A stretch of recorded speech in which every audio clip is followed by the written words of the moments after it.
all associate grief with losing someone we love, Right. but any loss comes with grief. Yeah. Loss of a partner, a relationship, in my case, loss of a limb. I mean, Yeah. yeah, Yeah, I want to say even loss of a job.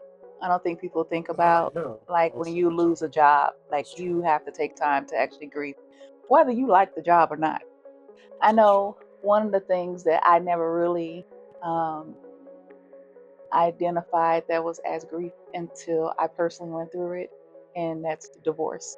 My father died before my mom, so my when my mom died, it was like instant orphan.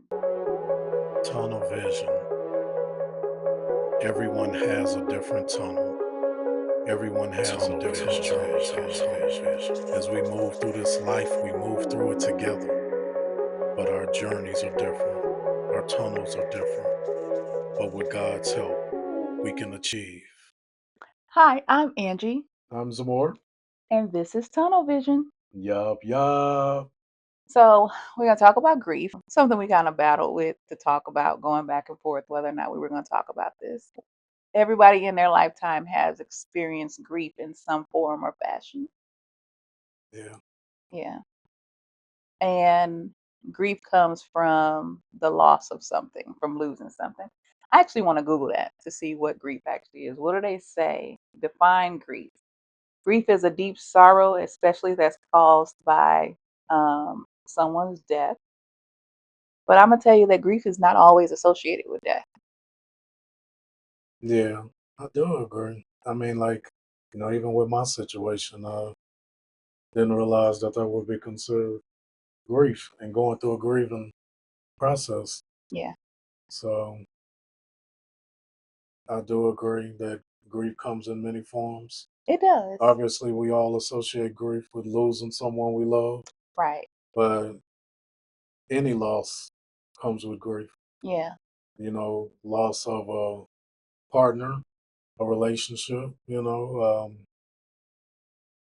my case, loss of a limb. I mean, Yeah. yeah, Yeah, I want to say even loss of a job. I don't think people think about yeah, like when loss of you a job. lose a job, like That's true. you have to take time to actually grieve, whether you like the job or not, you That's know? true. 'Cause That's true. sometimes we're like, I ain't even like this job. Right. Yeah. But when you actually lose it, or, it becomes a part of you, your lifestyle every day, you lose it, you actually have to go through a That's grieving true. Like, process. especially when you've been there a while, Yeah, at a job and you lose it, or yeah, yeah, yeah. But people don't think of that as right. being grieving. And if you don't recognize it, it's hard to deal with. Yeah, You know, you don't recognize it as you're going through a grieving process. yeah, That yeah, you can't deal with the situation if you don't identify it. Yeah, right.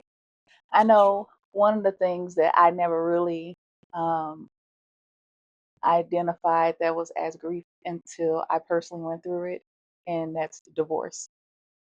Like when you were talking about relationships and things like that, right, like right, you literally have to go through a grieving process when it comes to divorce, and that's just being a part of a network or a group of people that had to explain that, to me because of the things that you're actually feeling, right, process that you actually go through, the stages you go through, because they say there are stages of grief. right, right, Yeah. So I came across this thing about the stages of grief, right? But there are 5 stages of grief. They say denial, anger, bargaining, depression, and acceptance. So, like, denial is the avoidance and confusion, the shock and the fear of something. So, I can even think about, like when you said, people associate grief automatically with the loss of a loved one. right, I lost both of my parents, so I'm very aware of like what it's like to grieve, right, and to deal with that. And I can actually say that even in a death situation, the loss of something, and even you're talking about the loss of your limb, right? That you kind of go through that denial stage when you talk about the fear and Yeah. avoidance, confusion, that shock stage that you have to go through. It's a denial type thing. Right. Yeah. Yeah. That's true. Did you remember going through that with your leg, your limb? Um, yeah, like initially, immediately, because you're in denial, like for real, this can't be happening, right? Yeah. Yeah, and yeah, in the beginning, you're waking up, and it's hard to even wrap your head around that something has happened, Right. to you. Yeah. Yeah. Yeah. So definitely, yeah, So I remember when it came to my parents, um, especially my mom, that was, um, I went through a total denial stage with that. And I'm gonna go ahead and I'm gonna get raw and personal, if that's cool, yeah, definitely. just even with that when it's talking about, because it's a part of my testimony, Right. battling grief and getting through that. But when it came to like the loss of my parents, my mother, like I said, very specifically, I remember that denial stage that I was in. Like I literally could not accept the fact that she was gone. Yeah. Like my mom, she traveled a lot, so like with her church, and so I was used to her being gone, and it's not like a lot. I mean, I'm not saying like once a month she was gone or anything like that, but she would go on church trips and things. And Right. so with her traveling, that's kind of like how I felt. Like my mom, when she passed away, it was kind of like, yeah, she's coming back. In my mind, I literally did not want to accept. It was just the denial, that shock alone itself, um, of I couldn't come to grips with the fact that she was really, really gone. And I don't even want to tell you how long it actually took. It probably took longer than it should have, right? Right. Um, I'm gonna even say that I remember it came to a point of my mom had got her tombstone. The ground has settled, and that takes some time for the ground to settle and for them to actually place the tombstone on there. And family, they were going out to go see it and everything, and I couldn't go. Yeah. You know why I couldn't go? Because that would have been me accepting that my mother was actually gone. So that was a stage that I had to go through, that Right. denial itself. I mean, if I can interject, I don't think anyone should let anyone tell them how long it should take, It shouldn't. right? Because it's personal for everyone. Yeah. It's different for everyone. Yeah. And, people will tell you that, you should be good by now or you should be good at this point Just or because they probably would have been, right, they probably would have been good at this point. right. Yeah. But yeah, I don't think anyone should let anyone dictate to them Yeah. how they should feel about losing someone or anything. Like Or whatever the situation is, you can't allow someone else to dictate the grieving process for you. right. So, And I definitely believe that there is a healthy way to grieve and an unhealthy way, to grieve. yeah, And even though you can't tell someone how they should grieve, you know, and you want to have them, people should take their time to grieve and to grieve properly. But I'm going to tell you that my mother would have never wanted me to be stuck. My father would have never wanted me to be stuck in a place to where I couldn't move on with life, you know. yeah, Like I was stuck in a place to where I was like, how am I going to live? How am I going to go on? I remember saying that I have no parents. My father died before my mom, so my when my mom died, it was like instant orphan. That's the first. It was like right, I don't have parents. And so I had to go through that process. Like I said, there was like initial shock, but then it talks about, um, even after that, the anger part of it: anger, frustration, irritation, and anxiety. yeah, yeah. So when you talk about the stages, right, of Right. grief, you think about like a lot of times people don't know where they are, like what Yeah. stage they're in. Yeah. So when you talk about being upset, right, when you get to that stage where you're mad and you're lashing out, I think like once again it's different for everyone, but a lot of times people don't even know they're there, Yeah. and they're lashing out because they're hurting, and they're hurting Yes. other people because they're Yes. dealing with that hurt Oh my gosh. within them. Yeah. Yeah, And that is so true. So I'm gonna say, I know I hurt a lot of people in the process, and look, as y'all listening to this story, this podcast, and even during, like, yes, I was a teenager. I was only 14 years old when I lost my mom. 2 weeks before my 15th birthday, and I was 10 when I lost my dad. So they died 5 years apart. You know, and even being in a teenager type mindset, or you're not an adult. People treat you like an adult right, because everybody in their process, you didn't even realize how much everybody was grieving themselves. My mother was loved. She had siblings. She had a mom and a dad herself that had to grieve. Family members, first cousins, second cousins, third, whatever, right, friends. I mean, like, people had to grieve. And I remember hitting that stage of being so angry. Like, you get over the shock, right? When you realize, okay, this has happened, right, you mad. And I mean, I was big mad right, to the point where I became destructive. And that's why I said it's a healthy way to grieve and an unhealthy way. At some point, I became self-destructive, you know, because I felt like I lost so much. And even in that loss, you have the enemy just taunting you. Do you have something to really live for? Right? right, So I can even talk about this with divorce. Same thing. Initially, they don't get married to get divorced, first of all. right, That's just not what they do, right? They don't say, you know what, I'm gonna get married in about, like, I'm gonna get this 5 years right, and I'm out, right, right, 15 years, whatever. Um, Mine was for much, much longer. And that's a whole nother story right, within itself. But you get to the point of the shock itself, like, man, because you have a choice. With divorce, it's a little different because you do have a choice, of whether you're gonna lose this person or not. right.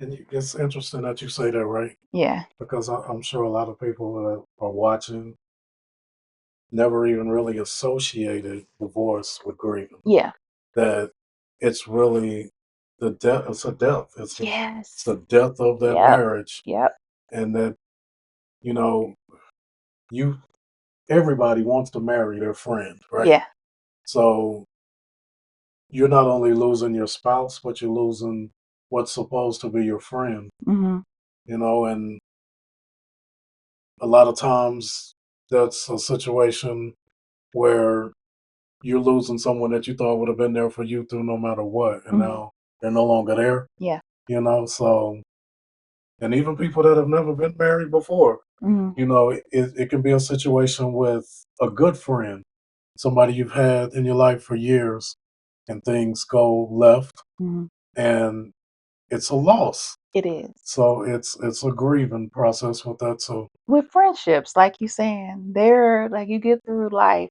sometimes, and everybody can't go with you, Yeah. especially when you're growing, um, and then you realize you gotta let somebody go. I think that's like one of the hardest things to do. Like you said, somebody you rocking with.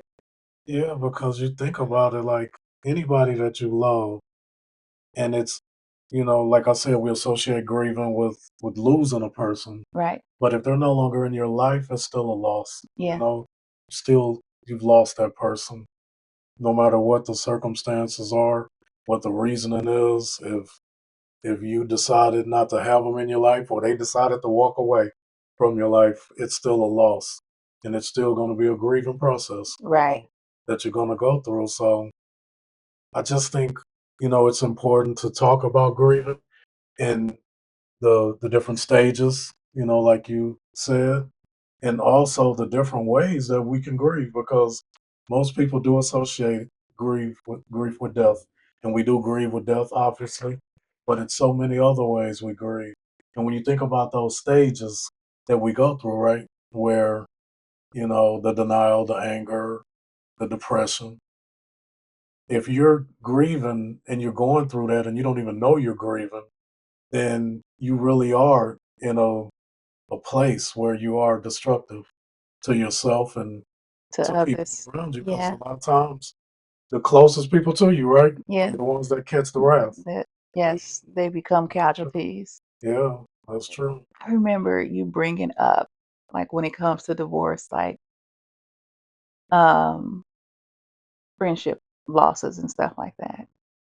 The people that were connected to you, they also have to go through that loss too. That's true. It could be friends, it Yeah, could be family members as well.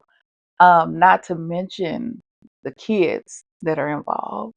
I think so many times people negate the kids that are involved with that situation that's because true. we're so caught up in how we feel, what we're going through, what, you get so caught up in self, not really realizing, like, how is this affecting the children? Yeah, How are these affecting family members or friends and things like that? Nobody wants to think about that. They like, forget them. that's Not to forget the kids, but forget the other the friends and right, stuff like right. that that's associated with, because You're it's right. like, this is my life.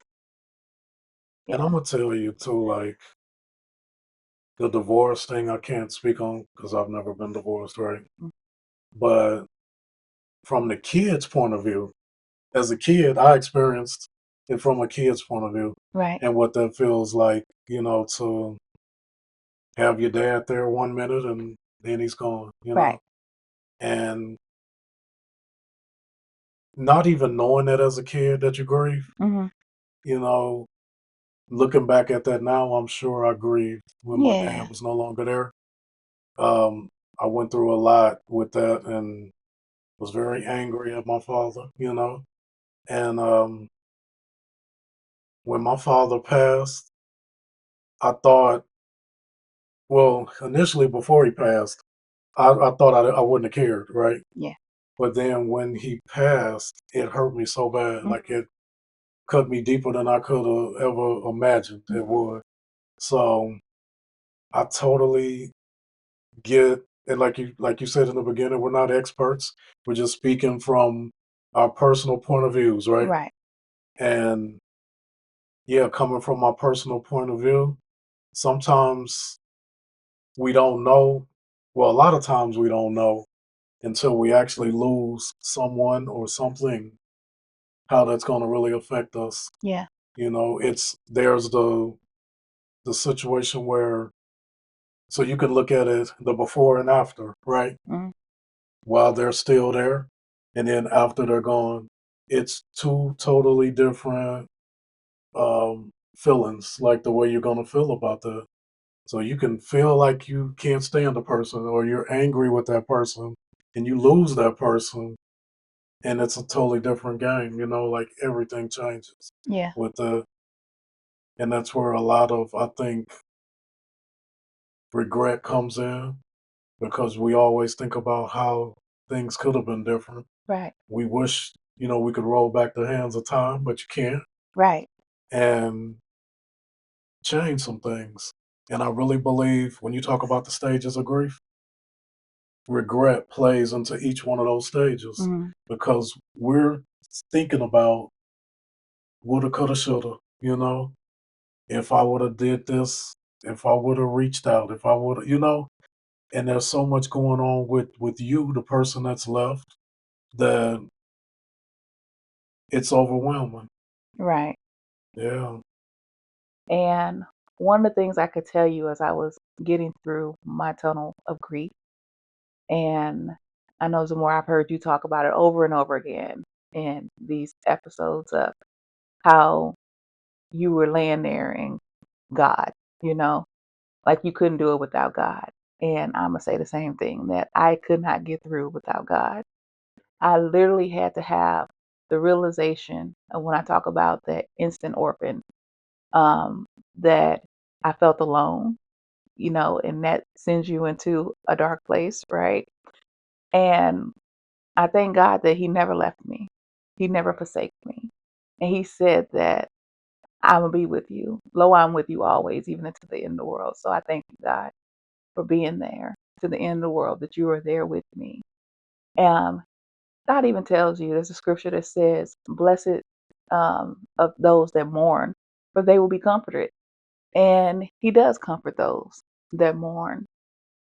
And one of my favorite scriptures, and someone had wrote it in a card when my mother had passed away.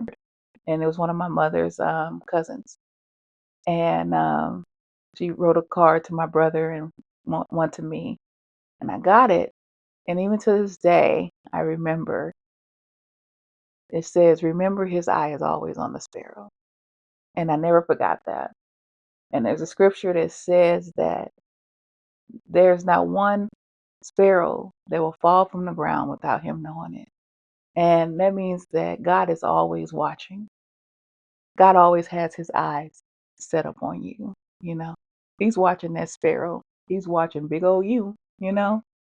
You more important than just there than the birds of the air, you know. That's when even talking about worrying and doubt and things like that. You're more important than just the grass and the birds, you know, and he makes sure that he takes care of those. And that stuck with me for so long that I even said that he's watching me. His eyes on the sparrow. If his eye is on the sparrow, then I know he's watching me. I know that he got me. And me getting through the grief process, it was like knowing that God never forsaken me. He's never left me. He is holding me. He's pulling me through. He's saying, you got this. We're going to get through this. So we're going to continue our talk on another episode about the stages of grief. But we've only hit 2 stages at this point. And one of the points that we hit was denial when we're talking about the stages of grief. And then the other point that we hit was Anger. anger. Yeah. Yeah. So there's more stages to it, but more than anything, you know, getting through it. Again, we're talking about tunnel vision, and grief sometimes is part of the tunnel itself, you know. Exactly.